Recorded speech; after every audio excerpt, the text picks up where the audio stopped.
अ, नमस्कार साथियों। आज हम जिस टॉपिक पे बात करेंगे वो है प्रवास की माइग्रेशन, जनसंख्या का स्थानांतरण कि जनसंख्या प्रवास यानी प्र प्लस वास, वास यानी रहना, प्र यानी आ, आवागमन रहना, जनसंख्या का इधर उधर जाके रहना। तो कि जनसंख्या का एक स्थान से दूसरे स्थान पर जो स्थानांतरण होता रहता है उसे हम माइग्रेशन कहते हैं। अब यूएनओ ने भी इस माइग्रेशन की परिभाषा दी है कि प्रवास एक प्रकार की भौगोलिक स्थानिक प्रवासिता है जो एक भौगोलिक इकाई तथा दूसरी भौगोलिक इकाई के मध्य देखने को मिलती है, जिसमें रहने का मूल स्थान अथवा पहुंचने का स्थान दोनों भिन्न होते हैं। इस प्रकार का प्रवासन अधिकतर स्थायी होता है क्योंकि उसमें मानव का निवास स्थान स्थायी रूप से परिवर्तित होता है। ये यूएनओ की परिभाषा है, पर अगर हम अपने उससे में बात करें तो प्रवास का जनसंख्या का स्थानांतरण की जनसंख्या का एक स्थान से दूसरे स्थान पर जाके बसना या रहने को प्रवास कहते हैं। प्रवास के जो स्वरूप है उसको हम दो भागों में देख सकते हैं। एक है उत्प्रवास, दूसरा है आप्रवास। उत्प्रवास यानी जनसंख्या का एक स्थान से दूसरे स्थान पर जाकर बसना या रहना उत्प्रवास कहलाता है। उत यानी जाना, आप्रवास यानी आना कि जनसंख्या का एक स्थान से दूसरे स्थान पर आकर रहने की जो स्थिति है उसे आप्रवास कहते हैं। अब दोनों में फर्क यह है कि उत्प्रवास में है जनसंख्या का जो भार है वो कम होता है और आप्रवास में जो भार है वो बढ़ता है। ठीक है। तो प्रवास का जो या जनसंख्या का जो स्थानांतरण को हम देखें कि किस प्रकार से होता है तो हम उसे चार भागों में बांट सकते हैं कि क्षेत्रीय पक्ष के आधार पर, संख्या पक्ष के आधार पर, समय पक्ष के आधार पर और कारण पक्ष के आधार पर। ठीक है। तो हम इन सभी की थोड़ी थोड़ी चर्चा इस बिंदु में करना चाहेंगे कि क्षेत्रीय पक्ष के आधार पर, कि क्षेत्रीय पक्ष के आधार पर है कि एक क्षेत्र से दूसरे क्षेत्र पर जनसंख्या का जो कि किस क्षेत्र से जनसंख्या कौन से क्षेत्र में जाकर बढ़ी या कौन से क्षेत्र में जाकर हस्तांतरित हुई, उसके बारे में हम यहाँ बात करेंगे। तो इसे हम चार भागों में देखते हैं: अंतर्महाद्वीपीय प्रवास, अंतर्राष्ट्रीय प्रवास, अंतर्राज्यीय प्रवास और स्थानीय प्रवास।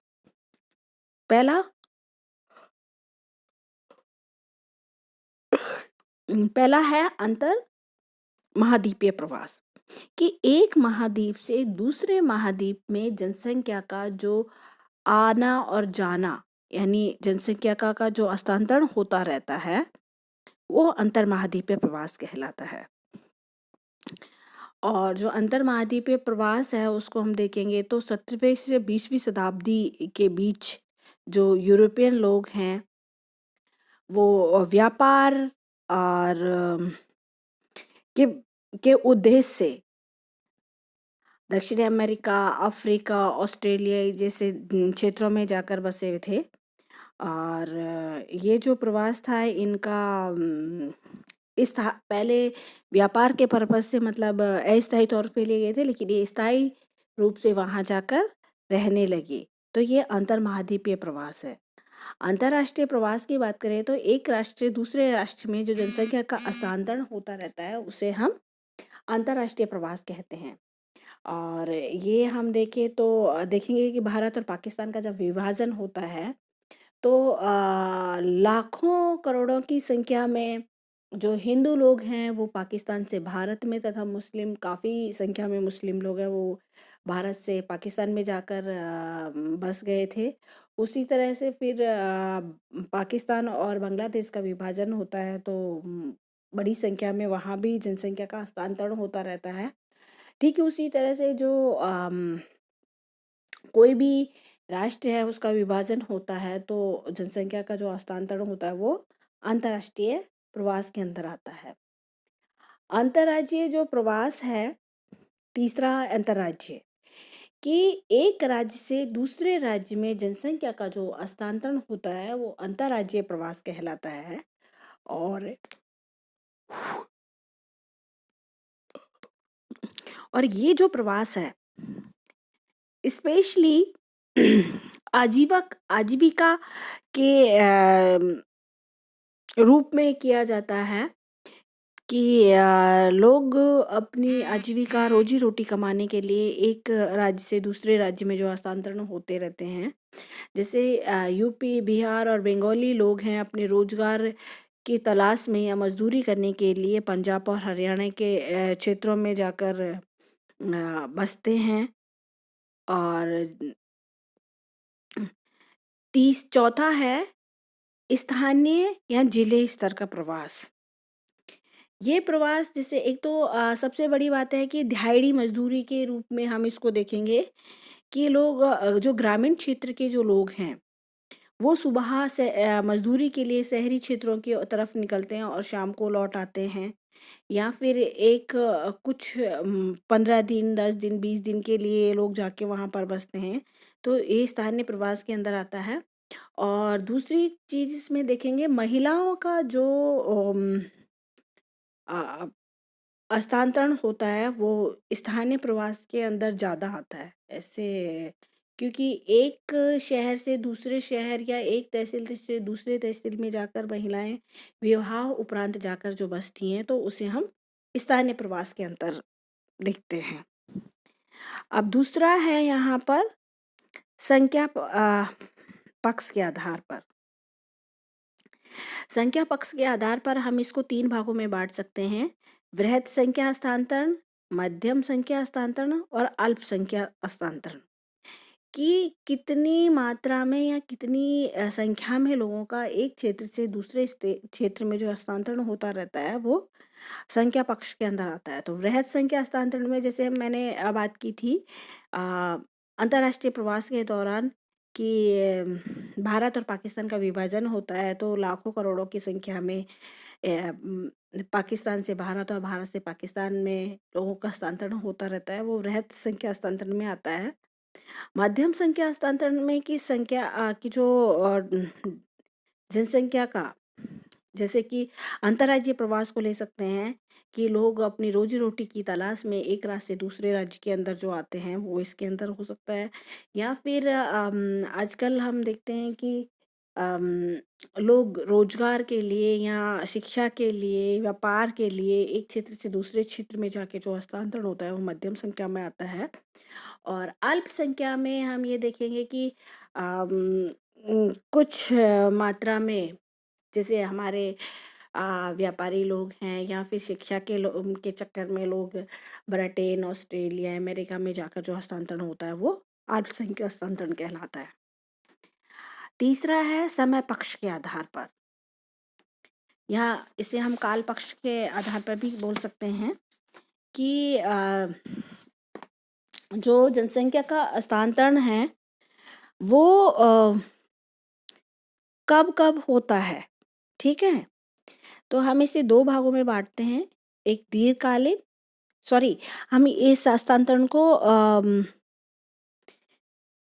2 भागों में बांटते हैं, एक दीर्घकालीन हस्तांतरण और दूसरा है सामयिक हस्तांतरण। दीर्घकालीन हस्तांतरण में हमें होता है कि जो जनसंख्या का हस्तांतरण है वो एक जगह से दूसरे जगह पे जो जाकर लोग बसते हैं वो स्थायी रूप से या लंबे समय के लिए बस जाते हैं, जैसे कि व्यापार या बिजनेस के पर्पज से कि जैसे राजस्थानी लोग या मारवाड़ी लोग हैं वो अन्य देशों में जैसे अन्य राज्यों में जाके बस गए हैं, वो दीर्घकालीन है, ठीक है। दूसरा है मौसमिक। मौसमिक ये है कि मौसम के अनुसार जो जनसंख्या का हस्तांतरण होता रहता है उसे मौसमिक हस्तांतरण कहते हैं। इसे भी हम 2 भागों में देख सकते हैं। एक है ऋतु परिवर्तन या मौसम परिवर्तन के आधार पर और दूसरा है दैनिक हस्तांतरण। तो जो मौसमी हस्तांतरण है वो मौसम के अनुसार होता है, ठीक है। कि हर 3 महीने या 4 महीने के लिए लोग एक जगह से दूसरी जगह जाकर स्थानांतरण होते हैं। तो इसमें हम देखेंगे कि जो हिमालय क्षेत्र है, ठीक है?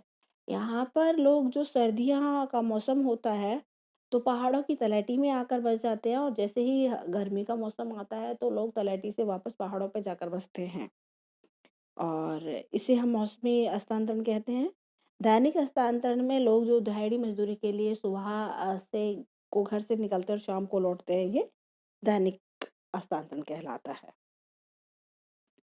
अब तीसरा है नेक्स्ट फोर्थ है कारण पक्ष के आधार पर। हम्म, जो कारण पक्ष के आधार पर जो हस्तांतरण है, इसे हम 4 भागों में बांट सकते हैं। प्राकृतिक हस्तांतरण, प्राकृतिक कारणों से। दूसरा है आर्थिक कारणों से। तीसरा है सामाजिक और सांस्कृतिक कारणों से। और चौथा है राजनीतिक कारणों से। ठीक है। और इसमें एक और हम 5वां कारण जोड़ सकते हैं, बलपूर्वक जनसंख्या का हस्तांतरण। तो जो प्राकृतिक कारक है, उसमें हम प्रकृति से जुड़े हुए जो कारण हैं उनको लेते हैं, जिसमें कि उसका जलवायु, हम्म आ,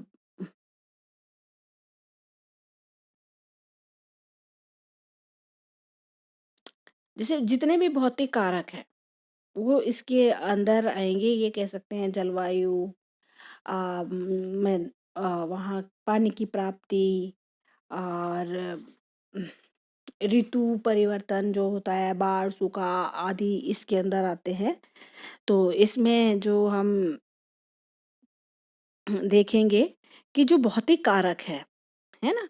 उनको शामिल किया जाता है। तो जो ग्रिफ टेलर ने जनसंख्या का जो हस्तांतरण है, उसका मुख्य कारण जलवायु परिवर्तन को माना है, कि जलवायु परिवर्तन के कारण ही जनसंख्या का स्थानांतरण वृहद रूप से हुआ था। ठीक उसी तरीके से ऋतु परिवर्तन भी जनसंख्या का हस्तांतरण में प्राकृतिक कारकों में आता है, कि ठंडे मौसमों में जो पर्वतीय क्षेत्र है, वहाँ के लोग तलहटी में, और गर्म मौसम में पहाड़ों पे जाकर बस जाते हैं। और एक हम ले सकते हैं बाढ़, भी प्राकृतिक कारक का मुख्य है, कि जो नदी घाटी क्षेत्र हैं, जैसे हांगो, कोसी, इस तरह का जो नदी वाला क्षेत्र है, वहाँ पर जैसे ही वर्षा वाला मौसम होता है, तो लोग घाटी से दूर जाके बस जाते हैं। और जैसे ही इन क्षेत्रों से दूर रहते हैं, क्योंकि यहाँ पे बाढ़ हमेशा रहता है। सूखा जनसंख्या का हस्तांतरण का एक मुख्य कारण है, कि जब अकाल पड़ता है, तो लोग आजीविका की तलाश में अपना निवास स्थान छोड़कर दूसरे स्थानों पे जाके बस जाते हैं। ज्वालामुखी, भूकंप आदि एक ऐसे कारण है, जिन प्राकृतिक कारण जिनसे जनसंख्या का हस्तांतरण होता रहता है। तो नेक्स्ट है आर्थिक कारण। हम्म आर्थिक कारण में हम ये देखेंगे कि मानव की जो आवश्यकता है ना, अपनी जरूरत की वस्तुएं जहाँ पे प्राप्त होती है, वहाँ पर जनसंख्या का हस्तांतरण भारी मात्रा में होता रहता है, कि जिसमें भोजन सामग्री, उपजाऊ मिट्टी, जल की प्राप्ति, सिंचाई की सुविधा, समतल कृषि योग्य भूमि, परिवहन के साधनों की उपलब्धता, खनिज संसाधनों की प्राप्ति, कच्चा माल की प्राप्ति, इन सब चीज़ों की जहाँ पर बाहुल्यता होती है, जहाँ पे प्राप्ति होती है, वहाँ पर जनसंख्या आकर बसने लगती है। क्योंकि कहते ना कि रोटी, कपड़ा, मकान मानव की मूलभूत ज़रूरतें हैं, और जहाँ मूलभूत ज़रूरतें पूरी होती है, वहाँ पर जनसंख्या का जमघट बढ़ने लगता है। तो इसमें हम देखेंगे कि 19वीं शताब्दी में जो आर्थिक अंतर्राष्ट्रीय प्रवास हुआ था, है ना, उसका मुख्य कारण बाहरी देशों में कृषि योग्य भूमि की प्राप्ति थी, है ना, कि जो यूरोपियन लोग हैं, वो कच्चा माल की प्राप्ति या व्यापार की वृद्धि के लिए उत्तरी अमेरिका, कनाडा, दक्षिण अफ्रीका, ऑस्ट्रेलिया में जाकर बस गए थे। है ना? और 16वीं शताब्दी में जो यूरोपवासी अन्य क्षेत्रों की ओर प्रवास जो किया था, उसका 2 कारण इन लोगों ने देखा था। 2 क्षेत्र मुख्य थे, एक था उष्णकटिबंधीय क्षेत्र और दूसरा है शीतोष्णकटिबंधीय क्षेत्र। जो उष्णकटिबंधीय क्षेत्रों में इन्होंने जो प्रवास किया था, वहाँ पर मुख्य कारण था व्यापार एवं कृषि उत्पादनों की प्राप्ति। ठीक है? जैसे कि एशिया, यही और अफ्रीकी देशों में ये लोग आकर बसे थे, क्योंकि यहाँ पर गन्ना, कपास, तंबाकू, कॉफ़ी, मसाले, चाय आदि जो कच्चा माल है उसकी प्रचुरता थी, बाहुल्यता थी, और उसको प्राप्ति के लिए ये लोग उष्णकटिबंधीय क्षेत्रों में आए थे। और शीतोष्णकटिबंधीय क्षेत्रों में जाकर इनका जो बसने का मुख्य कारण था, वहाँ पर स्वास्थ्यवर्धक अनुकूल जलवायु की प्राप्ति होना। ठीक है? इसके लिए ये लोग अमेरिका और कनाडा में जाकर बसे हुए थे। और वर्तमान में जो हम अगर देखें तो हर हर देश का हर निवासी अपनी आजीविका के लिए एक क्षेत्र से दूसरे क्षेत्र में जाकर बसता है। जैसे कि एग्जाम्पल पे हम भारत में देखें तो भारत में बिहार, बंगाल और उड़ीसा के लोग हैं, वो पंजाब, हरियाणा, दिल्ली, गुजरात जैसे क्षेत्रों में जाकर अपनी रोजी रोटी या मजदूरी करते हैं। तो इस प्रकार आर्थिक कारण जो जनसंख्या का हस्तांतरण है, उसका मुख्य कारण है। तीसरा है सामाजिक कारण। सामाजिक जो कारण हैं, उनमें विवाह एक मुख्य कारण है, और इसके द्वारा स्त्रियों का एक स्थान से दूसरे स्थान पर हस्तांतरण होता रहता है, और ये हस्तांतरण स्थायी रूप में होता है और स्थानीय स्तर पर होता है। ठीक है? एक तहसील से दूसरी तहसील में या एक जिले से दूसरे जिले में ये हस्तांतरण होता है। और दूसरा इसमें धार्मिक स्वतंत्रता भी जनसंख्या का हस्तांतरण का मुख्य कारण कह सकते हैं। जैसे कि अशोक काल में जो बौद्ध धर्म के प्रचार प्रसार के लिए जो बौद्धिस्ट लोग हैं, वो अ, श्रीलंका और पूर्वी एशियाई देशों में इन्होंने भ्रमण किया था। और ठीक उसी तरह यहूदियों ने भी, और कश्मीरी पंडित भी जनसंख्या का हस्तांतरण का जो मुख्य कारण है, वो धार्मिक कारण ही है। क्योंकि कश्मीरी पंडित लोग हैं, वो असुरक्षा की भावना से कश्मीर को छोड़कर, है ना, पंजाब तथा दिल्ली क्षेत्रों में आकर स्थायी रूप से ही बस गए।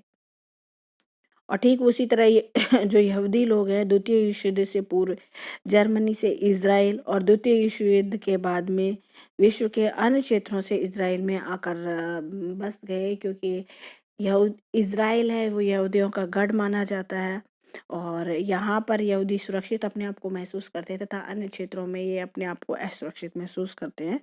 इस प्रकार जो सामाजिक कारण है, वो जनसंख्या का हस्तांतरण का एक मुख्य कारण है। तीसरा हम नेक्स्ट फोर्थ इसमें देखेंगे राजनीतिक कारण। तो द्वितीय विश्व युद्ध के बाद में जो जनसंख्या का हस्तांतरण हुआ था, वो राजनीतिक कारण ही महत्वपूर्ण था। क्योंकि या फिर हम इसमें इसको देख सकते हैं कि राजनीतिक जैसे उदाहरण के तौर पे देखें तो भारत और पाकिस्तान का जो विभाजन हुआ था, उसमें जनसंख्या का एक जगह से दूसरी जगह में जो हस्तांतरण हो रहा है, वो राजनीतिक कारण था। तो विश्व में जो यहूदियाँ, फिलिस्तीनी, भारतीय, पाकिस्तानी, बांग्लादेशी, कुर्द, सर्बियन आदि जो शरणार्थी बड़ी संख्या में अपना जनसंख्या का जो हस्तांतरण करते हैं, वो राजनीतिक कारणों से करते हैं। और वर्तमान में जैसे रवांडा, बुरुंडी, सोमालिया तथा अन्य अफ्रीकी देशों में जो जनसंख्या का हस्तांतरण है, वो गृह युद्ध के कारण हो रहा है। तो राजनीतिक कारण जनसंख्या का हस्तांतरण का मुख्य कारण है। नेक्स्ट हम इसमें देखेंगे हस्तांतरण, कि जनसंख्या का एक जगह से दूसरे जगह पर जो हस्तांतरण है, वो जबरदस्ती करवाना, कि इंसान का मन नहीं है, फिर भी उसको ज़बरदस्ती उस जगह से दूसरी जगह पे ले जाके बसाना बलात् जनसंख्या हस्तांतरण कहलाता है। इसमें हम देखेंगे कि पहला उदाहरण के तौर पे देखें तो पोल पोट के काल में जो कंबोडिया के लोगों को नगरों से गांवों की ओर हस्तांतरण करवाया करवाया गया था। ठीक उसी तरह वियतनाम से चीनी लोगों का निष्कासन भी बलात् हस्तांतरण था। 17वीं से 18वीं शताब्दी में जो पश्चिमी अफ्रीका से अमेरिका, लैटिन अमेरिका में जो निग्रोहों का स्थानांतरण करवाया था वो बलात् हस्तांतरण था, और निग्रोहों का हस्तांतरण स्पेशली मजदूरी के लिए किया गया था, और ये दास प्रथा के रूप में हुआ था। ठीक है, कि दास के रूप में से जबरदस्ती इन्हें वहाँ मजदूर के लिए श्रम के तौर पर इनको दूसरे क्षेत्रों में ले जाके बसाया गया था। और वर्तमान में हम बलात् हस्तांतरण में में हम देख सकते हैं कि ऑस्ट्रेलिया में और अमेरिका में भारतीयों का जो भारतीय वहाँ पे अ, बस गए हैं या पढ़ रहे हैं या शिक्षा ग्रहण करने के लिए गए हैं, उनको ज़बरदस्ती वहाँ से उनके ऊपर अत्याचार करके उन्हें निकाला जा रहा है, वो बलात् हस्तांतरण के अंदर में आता है। अब जनसंख्या हस्तांतरण के कारण पक्ष के बाद में हम देखेंगे कि जनसंख्या हस्तांतरण के प्रभाव क्या है। तो प्रभाव में हम यहाँ पर 7 प्रभावों के बारे में बात कर रहे हैं। जनसंख्या बाहर, दूसरा सांस्कृतिक मिलन, तीसरा है नए देशों का आर्थिक विकास, चौथा है जनसंख्या आयु वर्ग का प्रभाव, पांचवा वातावरण समायोजन की शारीरिक शक्ति का विकास, और छठा है अंतर्राष्ट्रीय सद्भावना का बढ़ना, और सातवां है विज्ञान की तकनीकी। तो हम इसको एक एक दो दो लाइन में इसको शॉर्ट से समझने की कोशिश करेंगे कि जनसंख्या बाहर, जनसंख्या बाहर का मतलब है कि हम इसको देख सकते हैं, सॉरी, आप्रवास में। ठीक है, कि जनसंख्या का एक क्षेत्र से दूसरे क्षेत्र में आकर जो बसना, वो जनसंख्या का बाहर का ही काम करता है। और जैसे कि जो ऑस्ट्रेलिया में जो भारतीय लोग हैं वे व्यापार के लिए या बिजनेस के लिए या शिक्षा ग्रहण करने के लिए गए हैं, तो वहाँ पर जो ऑस्ट्रेलियन लोग हैं वो उन पर अत्याचार कर रहे हैं, उन पे आक्रमण कर रहे हैं, उनके साथ मारकाट कर रहे हैं, क्योंकि वो उसे जनसंख्या का भार समझ रहे हैं, है ना? और कि ये लोग हमारा आर्थिक रोजी-रोटी है उसका स्रोत छीन रहे हैं। उसी तरह से जो ट्रम्प ने भारतीयों का जो वहाँ प्रवेश था वो निषेध कर दिया था, तो वो जनसंख्या भार की वजह से ही है। सांस्कृतिक मिलन, कि एक क्षेत्र से दूसरे क्षेत्र में जब जनसंख्या जाकर बसती है तो उन दोनों क्षेत्रों की जो क्रियाकलापें हैं, सांस्कृतिक क्रियाकलापें या सामाजिक क्रियाकलापें, वो उनका मिलन होता है, तो वो सांस्कृतिक मिलन के अंतर्गत आता है। नए देशों में आर्थिक विकास, कि जिन क्षेत्रों में जाकर जनसंख्या बसती है वहाँ पर जो जनसंख्या वहाँ पर तरह तरह के आर्थिक विकास या अपने माइंड है उसका यूज़ करके वहाँ के संसाधनों का उपयोग की वृद्धि होना। तो उसमें हम देखेंगे जो यूरोपियन लोग हैं 17वीं शताब्दी में ऑस्ट्रेलिया, अमेरिका या अफ्रीका में जाकर बसे थे, तो वो यही था कि वहाँ पर जो प्राकृतिक संसाधन है उनकी वहाँ के लोगों को जानकारी नहीं थी, और यूरोपियन लोग वहाँ जाके बसे, तो उन संसाधनों का आर्थिक उपयोग शुरू हुआ। तो नए संसाधनों के विकास में जो जनसंख्या आकर बसती है वो सहयोग प्रदान करती है। जनसंख्या आयु वर्ग पर प्रभाव, ये भी एक महत्वपूर्ण बिंदु है। ठीक है, और इस बिंदु को हम ये देख सकते हैं कि ये अंतर्राज्यीय या अंतर्राज्यीय हस्तांतरण के अंदर ज़्यादा देखने को मिलती है, कि जो नौकरी पेशा वाले लोग हैं या फिर रोजगार की तलाश में जो युवा वर्ग है, जो 18 साल से लेके जिसको हम 55 साल या 60 साल के बीच वाला जो युवा वर्ग लोग है, वो रोजगार की तलाश में अपना घर बार छोड़ के दूसरे जगहों में जाके बसने लगता है।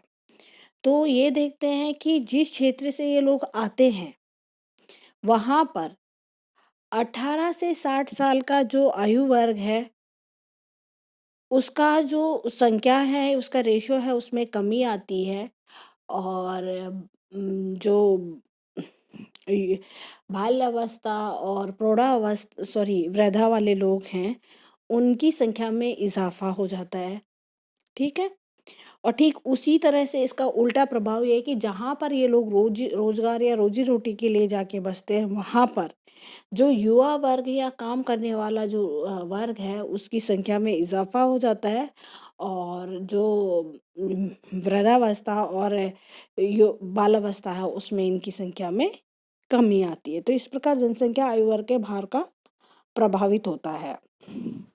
वातावरण समायोजन की शक्ति, सीधी सी बात है, उष्णकटिबंधीय वाले क्षेत्र के लोग जो हैं वो शीतोष्ण कटिबंधीय वाले क्षेत्रों में जाकर रहते हैं। तो शुरू में तो उन्हें तकलीफ होती है कि दोनों कटिबंधीय क्षेत्र हैं, वहाँ की जो जलवायु है उसमें अंतर है, ठीक है? कि जैसे कि राजस्थानी लोग जब सीधा कश्मीर या हिमाचल क्षेत्रों में जाकर बसेंगे, शुरू में उन्हें तकलीफ होगी, क्योंकि यहाँ पर गर्म जलवायु है और उसी अकॉर्डिंग उनका जो शरीर है वो ढला हुआ है। और जब वहाँ कश्मीर में या पंजाब हिमाचल में जाकर बसेंगे, तो वहाँ ठंडी जलवायु के अकॉर्डिंग अपने आप को धीरे-धीरे उस जलवायु के अकॉर्डिंग ढाल लेते हैं, तो इसे वातावरण समायोजन कहते हैं। अंतर्राष्ट्रीय सद्भावना का बढ़ना, बिल्कुल अंतर्राष्ट्रीय सद्भावना का, एक क्षेत्र देश से दूसरे देश में जब जनसंख्या आकर बसती है तो उनमें मेलन होता है और एक-दूसरे के आचार-विचार, एक-दूसरे की भाषा, रहन-सहन, खान-पान के बारे में अवगत होते हैं, तो इससे भी सद्भावना का विकास होता है। विज्ञान की उन्नति को तो हम जो नए देशों के आर्थिक विकास है उसके अंदर भी शामिल कर सकते हैं। और स्पेशली रूप से देखें तो फिर ये कोई ख़ास इसमें है नहीं, ये वही है कि तकनीकी के विकास, जैसे कि उष्णकटिबंधीय क्षेत्र है, जिस माना गया है कि उष्णकटिबंधीय क्षेत्र के लोग हैं, उनमें माइंड सेटअप है वो ज़्यादा होता है, परंतु उनमें नीरसता होती है, ठीक है? और शीतोष्ण कटिबंधीय क्षेत्र वाले लोग हैं, उनका जो माइंड है वो सेटअप इतना अच्छा नहीं होता। तो उष्ण कटिबंधीय वाले क्षेत्र के लोग जब शीतोष्ण कटिबंधीय वाले क्षेत्रों में जाकर निवास करते हैं, तो वहाँ पर वो अपना दिमाग के द्वारा नई-नई तकनीकियाँ विकसित करती हैं और वहाँ के जो संसाधन हैं, उनका उपयोग करने की जो क्षमता वो बढ़ जाती है। हम कह सकते हैं कि उदाहरण के तौर पर जो नासा है, उसमें ये माना जाता है कि 25% से ज़्यादा लोग हैं वो भारतीय हैं, कि 25% से ज़्यादा जो साइंटिस्ट लोग हैं वो भारतीय हैं और उनकी वजह से ही नासा है वो आज तो सक्सेस है। इस प्रकार विज्ञान की उन्नति में भी जनसंख्या हस्तांतरण का योगदान रहता है। तो इस प्रकार हम जो प्रवास या हस्तांतरण वाला टॉपिक है, इसको यहाँ पर क्लोज कर रहे हैं। धन्यवाद।